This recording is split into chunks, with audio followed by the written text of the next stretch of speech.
سرخط مهمترین خبرها: دادرس پیشین را با اتهام پاره‌گیری 4 سال زندانی کردند. حبس 2 گوشتفروش در دوشنبه، آیا با این راه نرخ را تنظیم کرده می شود؟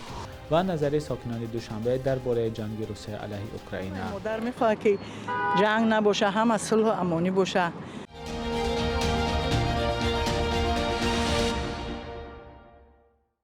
سلام بینندگان عزیز، تازه ترین خبرهای تاجیکستان و جهان را از استودیوی دوشنبهگی رادیوی آزادی تقدیمتان میکنیم. امروز 24 فوریه سال 2026 است. دادگاه عالی تاجیکستان سمندر قلندر دادرس پیشینی ناحیه جلال الدین بلخی را با اتهام گرفتن پاره 4 سال از آزادی محروم کرده است. در این باره یک منبع از دادگاه عالی 24 فوریه به رادیوی آزادی خبر داد.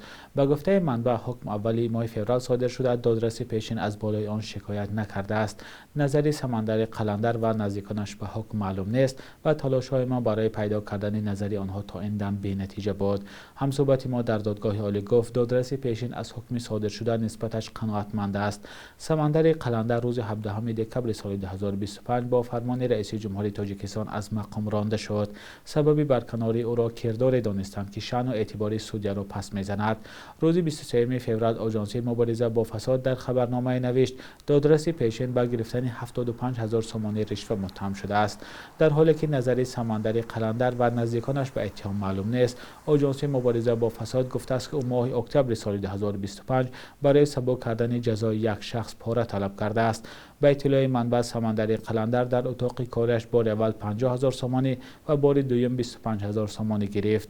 در تاجیکستان زیاد از 400 دادرس کار میکنند. در بیشتر از 10 سال گذشته زیاد از 30 نفر آنها به اتهام رشوه‌گیری بازداشت و برخی زندانی شده یا با پرداخت جریمه آزاد گردیدند. پلیس دوشنبه میگوید که 2 فروشنده گوشت در پایتخت برای با نرخ بلند فروختن گوشت 5 شبانه روز از آزادی محروم شدند.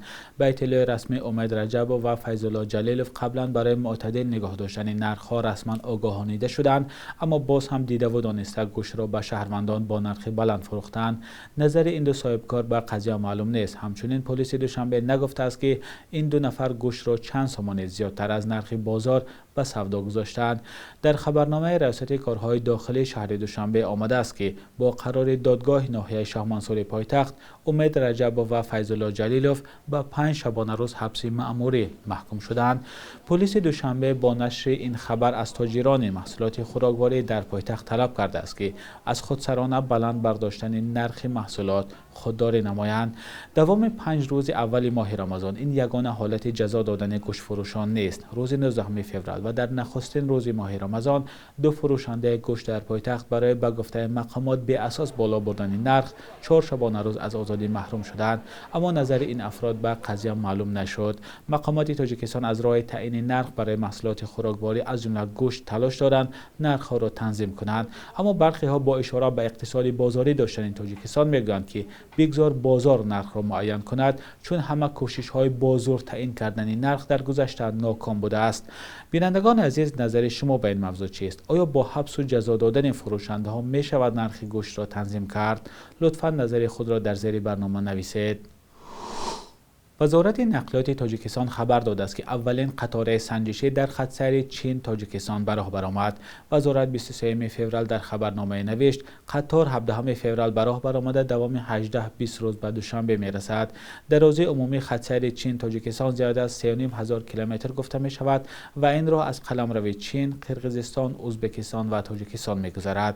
به اطلاع وزارت قطار مالهای مورد نیاز مردم و تکنیک ساختمانی را به تاجیکستان میآورد. راه اندازی حرکت قطارها در مسیر چین تاجیکستان از سوی شرکت یوتک اینترنشنال لاجستیک عملی کرده می شود.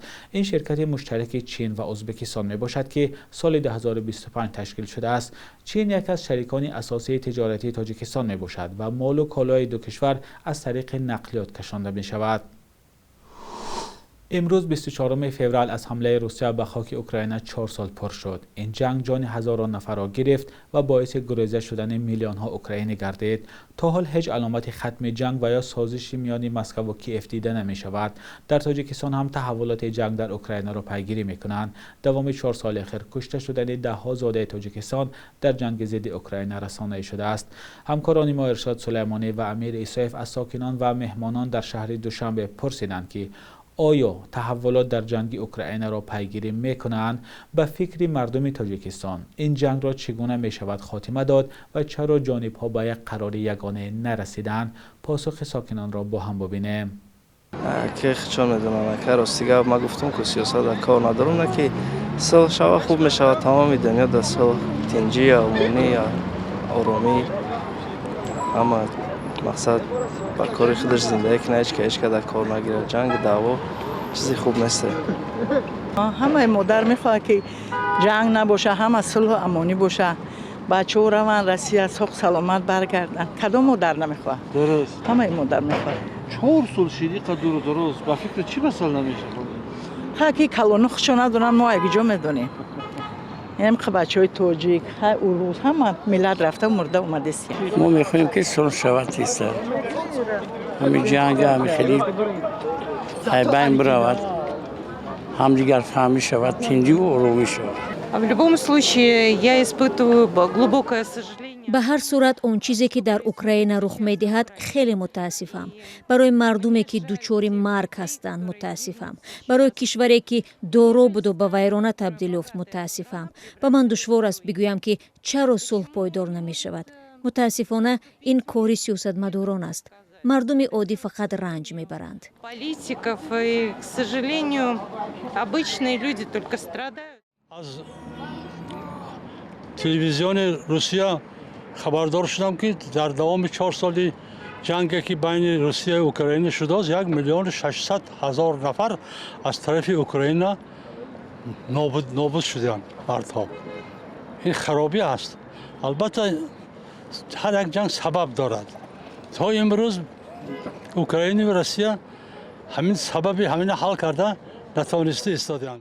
شما اگه فکر کرده کی در این جنگ نگوره؟ کی سر کرده باشه؟ جنگ در همه طرف اوسو اروپا اومدن، اوکراین در اومدن و یعنی بعضا میخواستن کشوین. با فکر من عیبی هوایو. В данном случае در این مورد یک کشور متجاوز وجود دارد که به دیگر کشور حمله کرد و من آن را چیزی دیگری گفتن نمیتوانم. چی چیز میتونه که به صلح تیزتر برسانه؟ این پروبلم بسیار دشوار است، برای اینکه اوکراین نمیخواهد زمین هاش تیاد. 2-3-4 ولایتش امروز روسیه اشغال کردگی. من گفتو گذار رفته ایستاده است. پروبلم اساسی پروبلم منطقوی است. اون منطقه‌ای که روسیه زده اشغال کرده گرفته است. اوکراین نمیخواد که برگرداند. روسیه نمیخواد که نه دهد. این یک پروبلم بسیار دشوار است. با ما تاجیک‌ها، با مردم تاجیکستان این جنگ یکم تاثیری داشت؟ البته اگر این جنگ نمیشد، مردم ما با آزاره و بیا آزادتر بود در روسیه.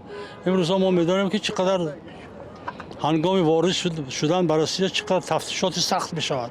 تفتیشات سخت بسیار. مردم ما هم نیز بیرون کردن، انو سنجیده بعد وارد کرد استادیان.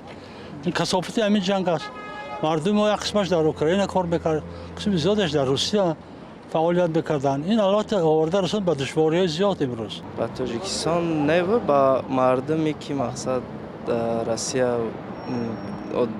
گراجدانای تاجیکستان گراجدان دو طرفه روسیه را هم داشتن و دخی با فکرم ضررش رسید، برای که بسیاریشون میگن کم خیلی ما هم شنیدیم میگن گرفتن جنگ بردن، ممکن بسیاریشون هم درکشون افتاگی نیستن دیگه. بینندگان عزیز، اگر شما هم در این موضوع نظری دارید می توانید در زیر برنامه نویسید.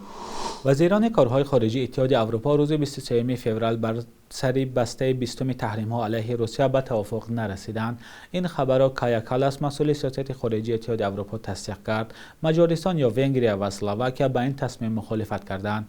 برای تصدیق بسته تحریم‌ها رضایت همه اعضای اتحاد اروپا لازم است.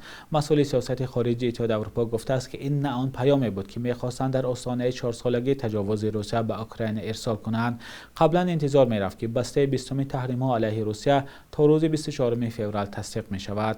مسئول سیاست خارجی اتحاد اروپا گفته است که کار در این سمت ادامه دارد. مجارستان و یا ونگریا مقامات اوکراین را به قصداً ضرر رساندن به خط لوله نفت دروژبا متهم می‌کنند که راه اساسی انتقال نفت روسیه به مجارستان و اسلواکیا بود. جریان نفت از خط لوله دروژبا از روز 28 ژانویه و پس از آنچه اوکراین حمله پهپادی روسیه به زیرساخت‌های خط لوله اعلان کرد قطع شد. به غیر از این کیف میگوید که مجارستان و اسلواکیا با ادامه خرید نفت جنگ روسیه علیه اوکراین را سرمایه‌گذاری می‌کنند. روز 23 فوریه نمایندگان مجارستان همچنین از تصدیق 90 میلیارد یورو قرض اتحاد اروپا به اوکراین خودداری کردند. بخش یک روز تاریخ است که مهمترین تحولات تاریخی در روز 24 فوریه را فرا می‌گیرد.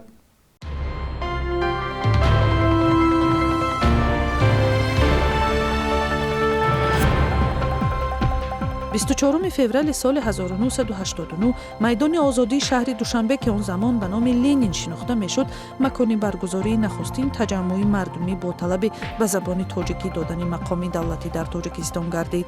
این نخستین گردی همایی بود که در فضای آسایشته و مدنی با شرکت اهل زیاد و مقامات و هم شهروندان عادی برپا شد و مقامات حزبی را نه تنها در داخل جمهوری بلکه در کرملین نگران کرد. نمایش اعتراضی نخستین با طلب‌های سیاسی در آسیای مرکزی نتیجه داد و نیم سال بعد یعنی 22 ایول سال 1989 در تاجیکستان قانون درباره زبان دولتی قبول شد.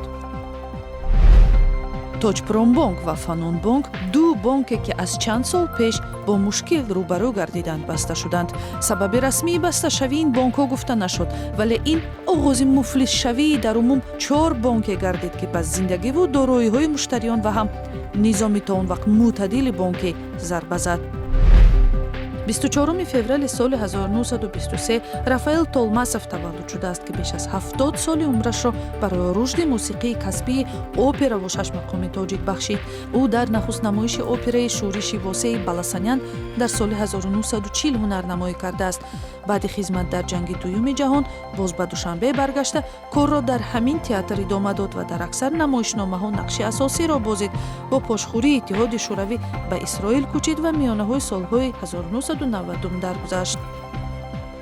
شبانه روز اخیر قرب روبل روسی و هم دلار آمریکایی در برابر اسعار ملی سامانه تقریباً بی تغییر بود. صبح امروز در بانک تجارتی تاجیکستان 1000 روبل روسی تا 120-122 سامانه ارزش دارد. 100 دلار آمریکایی باشد به 940-943 سامانه برابر است. قرب رسمی بانک ملی تاجیکستان برای 24 فوریه چنین تعیین شده است.